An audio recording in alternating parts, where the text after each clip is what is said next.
You're watching the #1 podcast in the YouTube wrestling community, and I'm your host, Jean-Paul Laec, and this is Rope Break. Tuesday morning here, family. Hope you're all doing great. Before we get started, want to thank each and every one of you guys, whole bunch of new subscribers, everybody, recently coming to the channel. We want to thank all of you. Welcome to the Rope Break family. We couldn't be more than happy, but like I said, it's Tuesday morning, so you know what that means. Monday Night Raw review, and what are we, 2 weeks away from Survivor Series? It doesn't feel special. And the way that they're building this pay-per-view really doesn't feel, it doesn't help, because you got the two Survivor Series teams on both shows. They're not getting ready for brand supremacy. It's not Raw versus SmackDown. Our last year was so great with the inclusion of NXT. This year it's how can we have the Raw team for the men and the women all hate each other? As in, like, the Raw team is fighting with each other and the SmackDown team's fighting with each other. So by the time the pay-per-view comes around, they won't even care to fight against the other team. They'll be too busy fighting with each other. So the whole build is just rotten. But, let's get into it. So show opens up with Miz and Morrison. They're doing the Miz TV. And I've been saying for the past couple of weeks, the Miz and Morrison are jokes. But as long as he has that Money in the Bank briefcase, he does pose some sort of threat. And while I still stand by that statement, they really are the jokes, so they're not serious at all. They try to be serious, but there's just no way you can portray these two guys serious just with everything that we see happen to them. So we start out with Miz TV, and their guests are the New Day. But before the New Day, they talk about, the bad things that are happening tonight. And then he hypes up the Miz and Morrison. And he says that, obviously he, hypes up the main event, the big 6-man tag with Miz, Morrison, and Randy Orton versus the New Day and Drew McIntyre. And then before he has the New Day actually come out, Randy Orton comes out. So Orton, he's pissed at this match because he said that this is bullshit, that he's having to wrestle with, the Money in the Bank holder on his team. He's like, who says you're not going to cash in? And he kind of puts down Morrison a little bit, like, oh, who are you? You left to, you went to the small time. You went to the indies. You're bullshit. Now you come back here. Who the hell do you think you are? And then, Miz talks about how, like, his Miz and Mrs. show. And he's like, you think your show is, better than, me being WWE champ? You think you're more must-see than me? And, he just puts him down. So you see some real animosity with these guys. But then the New Day, they come out. And then they're joking around. They're like, "Oh, we're just here to see you guys bicker and fight. We don't want to, interrupt. Just, guys, keep doing what you're doing." But then, the heels are like, "Well, screw these guys." Randy Orton ends up RKOing Kofi, I believe. All hell breaks loose. Former WWE champ Drew McIntyre hits the ring, and he starts taking them out. But Randy Orton hits him with actually, Miz hits him with the Money in the Bank briefcase. I think Morrison, unfortunately, is the guy who always gets jobbed out. Morrison got, killed. Then he hits him with the Money in the Bank briefcase. Then Randy Orton hits the RKO, and the heels retreat. So pretty good opening segment to hype up the match that I don't really care about, the 6-man tag. It did get a little more interesting and stuff as we built to it. But, from the start of the match in this opening segment, not too, thrilled, because it's just the same old thing. We didn't see nothing with the Fiend in this. He's supposed to be going after Orton. And so I don't know, we didn't see him at all tonight. We saw Alexa Bliss, but no Fiend. So that was a little disappointing, but, decent open, but, it wasn't as good as the past couple opens, I would say. So then back live when we see Elias, he's in the ring and, he's just saying that, oh, I had a premonition. I was going to beat these two losers. Jeff Hardy, he's a junkie, and his newest addiction is, breaking guitars over, my back or my head or whatever the hell he said. So, okay. And then we get this match. So this is the Elias versus Jeff Hardy versus Matt Riddle. And then this is kind of like a second chance. The winner of this will move on to the Survivor Series team because – two of these guys deserve to be on the team, and they couldn't, they don't want to push anybody else in their mid card, like Andrade, or no, Andrade's not signed to anybody. Who am I kidding? Not signed to any brand. Angel Garza, they'd rather just do stupid, like, soap opera vignettes with him. But, instead of giving guys like that, let's just do a second chance match. But this actually wasn't too bad. You still see that there's, the feud and there's the heat between Jeff Hardy and Elias. That's going to be a feud moving forward, again, because they don't know what to do with Jeff Hardy and Elias. Are, he's just stuck in his, like, lower mid-card role for his whole career. I'm sorry, but, he hits that he hits that knee strike. I don't know what he calls it, but just like that leaping knee, he hits that to Jeff Hardy, knocks him out of the ring at the end of this thing. So then him and Riddle kind of go at it a little bit. And then Riddle eventually gets the upper hand, hits the Bro Derek for the win. Jeff was just, fingertips away from breaking the pin. So really close there. So we're probably going to see, like I said, that feud continue. So Matt Riddle joins the Survivor Series team. I'm all for it. And then backstage, you see AJ Styles. He's with Adam Pearce. He made some kind of deal, and then he's asked about Matt Riddle being part of the Raw team, and Styles says he's happy. He thinks Riddle is the one piece that they've been missing. So then Sheamus interrupts, and he says that he's not happy, and he's like, Riddle is an obnoxious punk, and he has a problem, and he has no problem kicking Riddle's head off. Styles is like, hey, calm down. It's all good. It's all good. And then Charlie Caruso, she asked Sheamus, well, how's, AJ Styles doing as captain? And he says that AJ's not my captain. Then Braun Strowman appears. He says the same thing. So we obviously see that, like I said in the beginning, instead of focusing on Raw versus SmackDown, they're going to do Raw versus Raw because, they're fighting within themselves. So then back live, we get a promo from Retribution and Mustafa Ali. He faces Ricochet tonight. Spoiler alert, best match of the night. And Ali says that Ricochet's good and an honorable man who has made a conscious decision to stand alone when he turned down the Hurt Business offer. Now, Ali says that Ricochet's brave, but he's still a damn fool, as one man can't change everything. And then Mia Yim, or Reckoning, she says that it's easy to feel alone when you're misguided. And Ali says that no mercy was shown to Retribution, and thus no mercy will be shown to Ricochet. They will not rest until Ricochet is shut down. Good promo by Ali. I wish I wish Retribution and also Ricochet was taken a little bit more serious. But after tonight, I'm starting to see the slow push for Ricochet and hopefully Retribution as well. Maybe change up the kind of like the goofy gimmicks. They were trying to explain on commentary a little bit, but hey, at least this is a good feud. They're definitely on the up with Mustafa Ali being in charge. So I don't hate them as much as I used to. But speaking of things we hate, then we go back to 24/7 champ Drew Gulak. And, he was with the Hurt Business. He's like, I want to be a part of the Hurt Business. This was actually funny. I just hate the 24/7 shit, especially what we see later. But, he's like, oh, guys, I want to be in the Hurt Business. I'm a champion. They're looking at him like, who the hell is this asshole? And they're kind of like, all right, muscling him a little bit, shaking him around. They pull off his tie. And they're like, you really are going to try to be in the Hurt Business? The group of the most sharp-dressed, tough guys in WWE, you're going to try to come and join us with a freaking clip-on tie? And he's like, oh, well, I'm the 24/7 champ. It's good for tactical reasons if I have to escape, right? And they're like, yeah. And then they just beat the shit out of him. So, and then R-Truth, he enters, he pins Gulak, and he wins a 24/7 championship. Okay, moving on. So then to the ring, we get Lana. At a quick recap, everything that happened, with Nia Jax and, beating the shit out of her. And then it pretty much includes, they just show like a recap, all the Samoan drops and everything.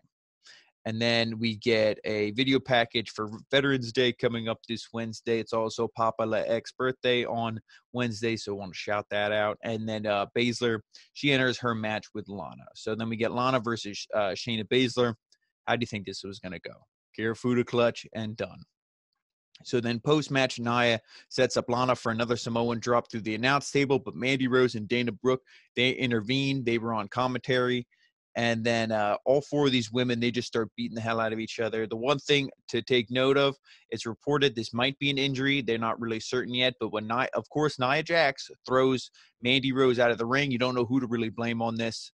I would say 50-50. You can't 100% blame Nia Jax on this one. But when she threw Mandy Rose out of the ring, Mandy Rose got her elbow caught in the ring ropes. And, like WWE ropes are really tight, not like the loose, like lucha ropes. So when she got her arm in there, it maybe did something to her elbow or whatnot. But I hope that's not serious for Mandy Rose because she was starting to get, a push with Dana Brooke in the tag team division. So, and I could easily have seen them being the next tag champ. So hopefully she's not hurt. And if she is, hopefully it's not for too long. But then, of course, Lana gets put through the table, so do we care? No. Then we get AJ Styles. He's out for a meeting with the rest of Team Raw.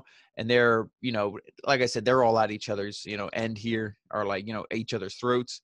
Styles introduces all the team, and they all get entrances. I mean, they don't do the whole thing and like, take everybody's time, but they still play the song and everything. It's like, just get them in the ring. This is just, please cut the show down to 2 hours. Just cut out all the fat, all the bullshit, and just, give us the actual wrestling. But then Styles, he starts apologizing for last week, and he says that the team was just missing a piece, and that he says that has been filled by Riddle. And then Lee erupts, and he says that he owes Styles a receipt for hitting him last week. And Sheamus then chimes in, reminding Lee that he attacked him. Lee hopes that he remembers in case Sheamus tries to cross him again. So you see that they're really at each other's throats. Braun says that Sheamus needs to be quiet because he's a sore loser. And then Riddle tells the group to chill. He just wants to give everybody sick code names. He feels like that's what they're missing. And he says that Braun is Mongoose, Keith Lee is Bro Lee, AJ is the skipper because he's the leader, and then Sheamus is Fireface. So Sheamus gets pissed. He's like, oh, what is this, just some kind of ginger joke? And he's like, no, when you get really pissed off, your face gets red. It looks like you're on fire, like right now. And he's like, well, what's your nickname, huh? Dopey? And then Riddle's like, how'd you know, bro? So, I mean, that was funny, and it was good stuff, just like for Matt Riddle. Like, Matt Riddle makes these segments because everybody was trying to be so serious and angry. And the Riddle's like, we just need sick code names, bro. So that was really funny. Juan and I both said, best segment of the night. And then Styles, he's like, okay, guys, we got to get out focus here. They have Jey Uso, Seth Rollins, Kevin Owens, King Corbin. He's like, we got to be the best of the best. And then he, says that he's the captain again, and everybody's just pissed off yelling at each other. So he's like, you know what? Let's resort to plan B. Then he went over what he went over with Adam Pearce earlier, and he says it'll be Braun Strowman and Sheamus on a team against Matt Riddle and Keith Lee, and AJ will be the special guest referee. And the reason of the match is that everybody will gain respect for each other, after wrestling. So we get this match right away. Matt Riddle wrestles twice. So, how about that? And I mean, it was okay. It was good. I like Styles, in this, because he was funny. He was trying Sheamus would tag himself in when Braun was on a roll and vice versa. So that was really good. And it was just funny because Sheamus was like, what the hell are you doing after Braun, after he did it to Braun and then Braun did it to him. And AJ's like, hey, Sheamus, don't get mad. What's fair is fair. So it was just really funny stuff.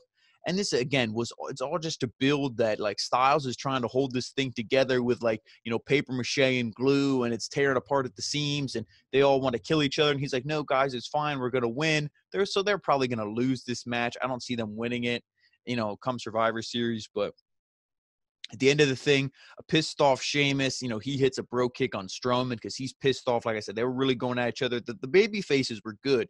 Matt Riddle and Keith Lee, they worked fine.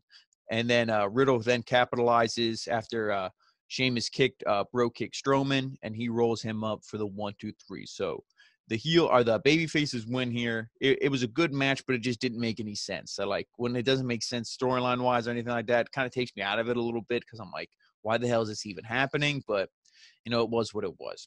But then to the back, we get Nikki Cross. She's with Alexa Bliss. And then Bliss says that she feels like she hasn't seen Nikki Cross in forever, despite just seeing her last week. So then Cross says that she wants to talk to Bliss about what's going on with her. She's like, I saw you in the Firefly Funhouse. She's like, what's going on here? I just want you to know, everything that you've done because of him and all that, it's not your fault. And then Cross tells Bliss that the Fiend is pure evil and that Bliss needs to make a choice. And then she laughs and blows some, flowers or something in her face. And she says, well, I choose him. So, Nikki Cross is like, so, she got stood up, okay, she got rejected. Yeah, join the club. So then we get Bobby Lashley. He's making his way to the ring with MVP, and the pair have a message for Lashley's Survivor Series opponent, Sami Zayn. And then it's also announced that the Hurt Business will be challenging next week for the tag team titles. So fingers crossed they win it. Sorry, New Day, but, hey. So then we get MVP. He says the Hurt Business is going to wreck Woods and Kofi next week, while Lashley will turn Sami Zayn into a ragdoll. Lashley says that he didn't hear Sami Zayn running his mouth this past week, which is a good thing. The only question is whether or not Lashley will let Sami Zayn leave Survivor Series on his own 2 feet.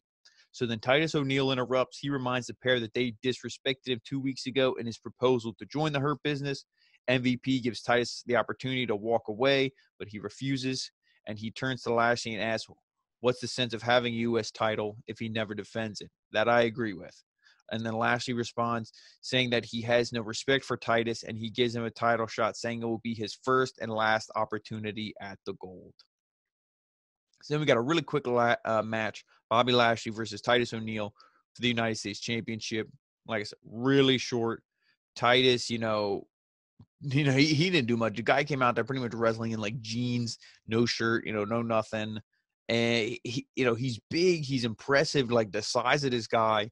He's a hell of a human being, everything he does outside of WWE for like their public relations and speaking out civil rights and all this stuff.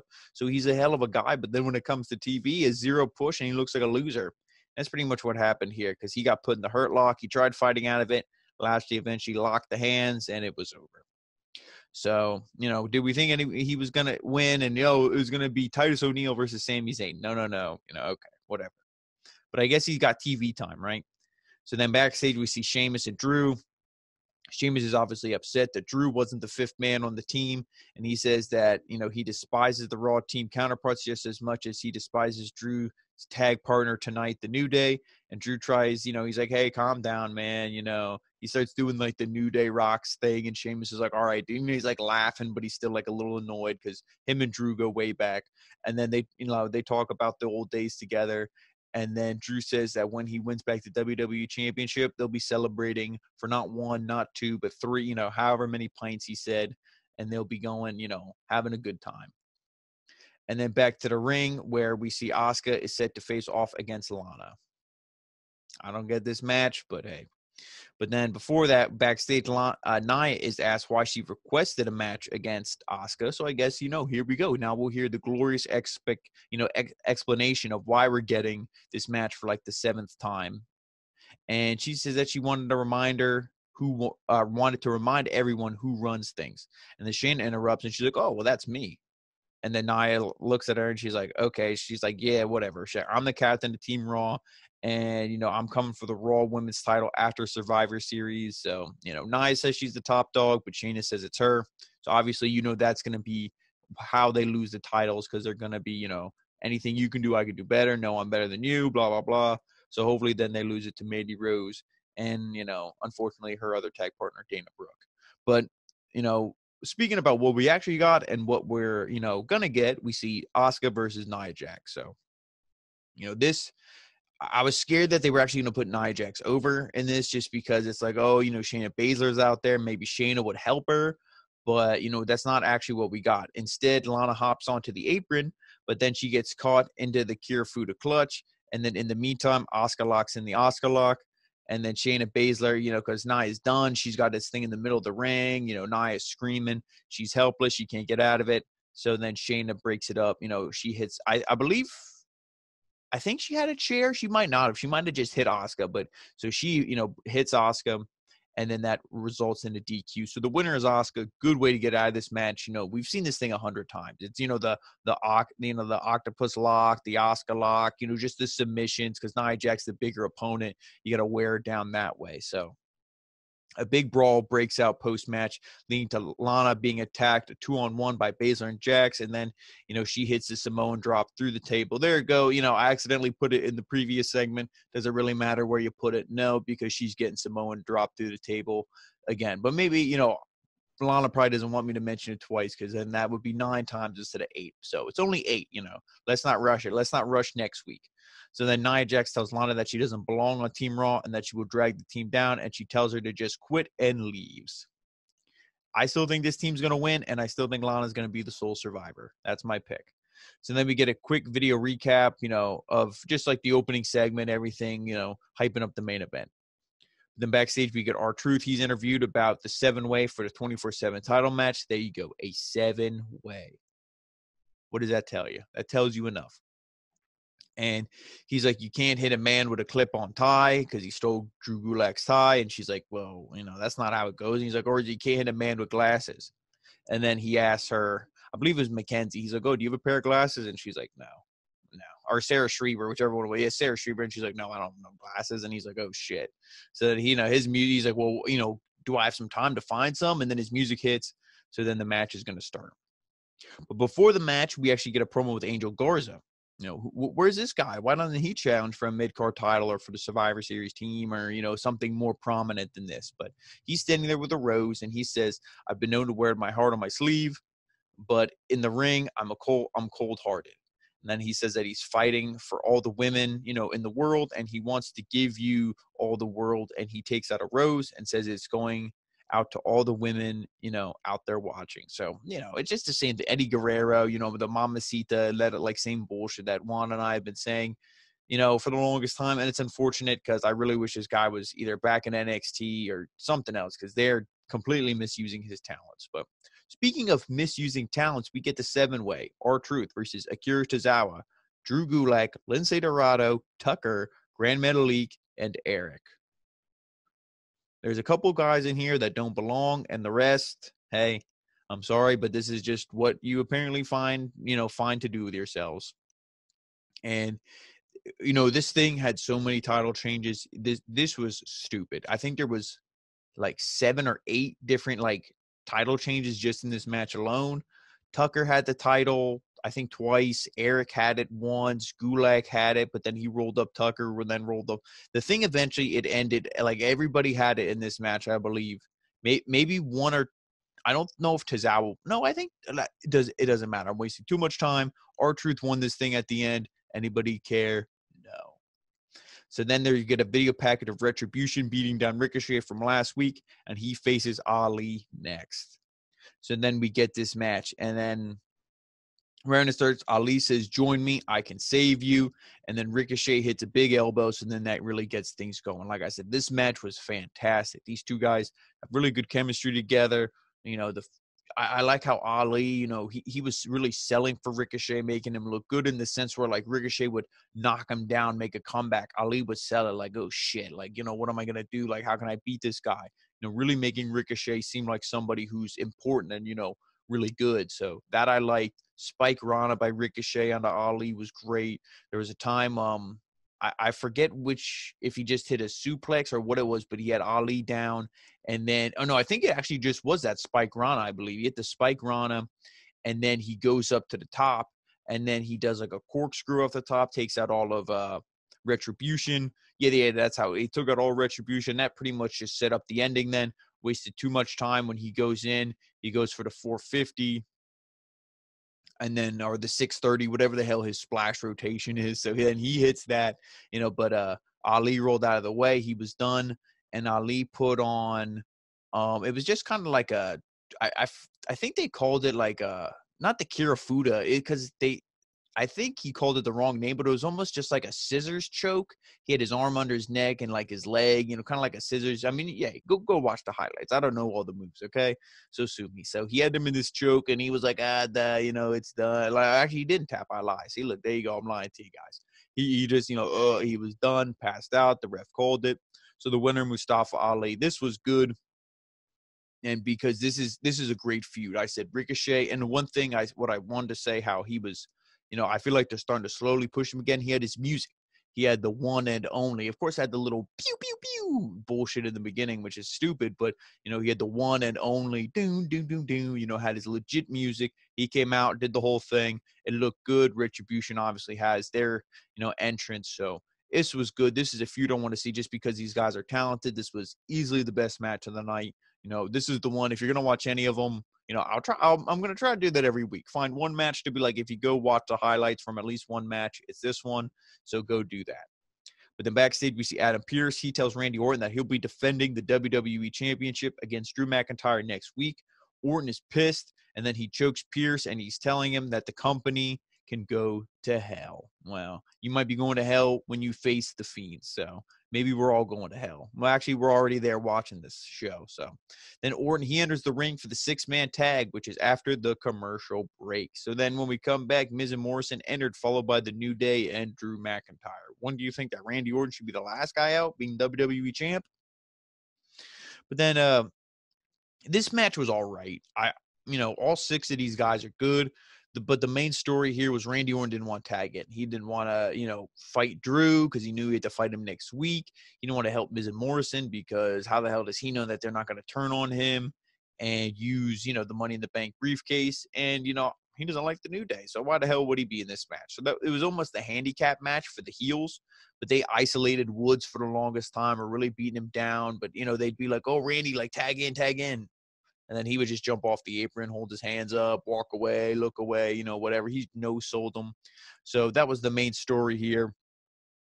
But at the end, you know, when at the end, the New Day, they're all taken out by Miz and Morrison, and then Morrison, he goes for a kick, but then Drew hits him with the Glasgow kiss, and then a Claymore for the 1, 2, 3. But before that, you know, he had him in the corner. I believe it was after the headbutt, the Glasgow kiss. He throws him in the corner, and then he's like, oh, you know, come on, make the tag, like, you know, like get in here. And then Orton, he looks like he's going to tag Morrison. He was like, you know, pretty much knocked out in the corner. He goes to tag, and he's like, like, no, I'm good. So then he leaves. And then, like I said, you know, Claymore, 1, 2, 3, because I like when he's like, get in here, you pussy. Or he called him you little bitch or something like that. He's like, get in here. He's like, you're going to have to face me next week. And then, but, you know, he left. So that was pretty much the end of the thing. Like I said, there was, you know, no Firefly Funhouse segment.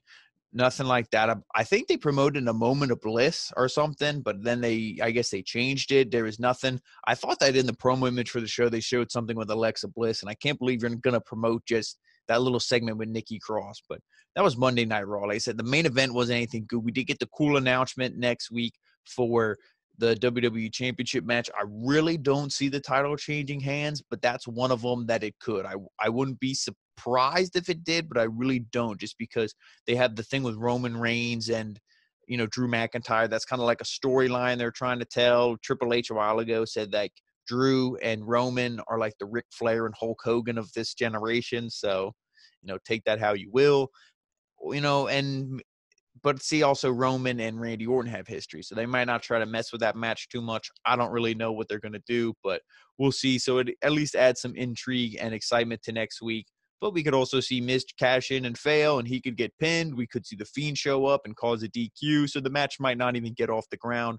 But I guess we just have to wait till next Monday or next Tuesday with yours truly to find out what happened. But guys, thank you so much for watching.